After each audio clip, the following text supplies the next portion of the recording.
দেখে বোঝার উপায় নেই এই প্রধান খালের পানির প্রবাহ থেকে কুষ্টিয়া সহ 4 জেলা 13 উপজেলার কৃষকের সেচের পানির প্রবাহ হয়।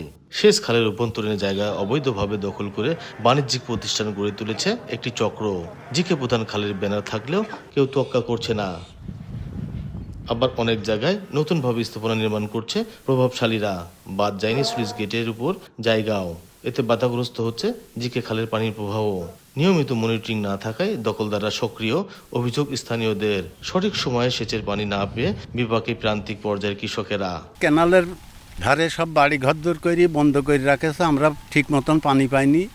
এইগুলো উৎখাত করলেই আমরা যাতে ঠিক মতন পানি পাই। ক্যানাল পরিষ্কার আগে জামা পরিষ্কার ছিল, আমার পরিষ্কার করতে হবে, আমরা যাতে অ্যাভেলেবল পানি পাই। সরকারের কাছে দাবি করলে পরে দাবি জানাচ্ছি যে আমরা আরে ঠিক মতন এটা ক্লিয়ার করে দিক।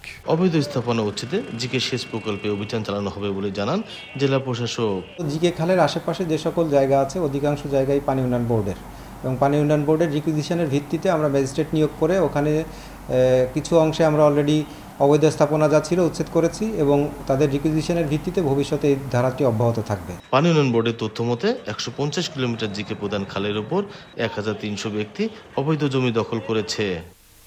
এস এম রাশেদ, সময় সংবাদ, কুষ্টিয়া।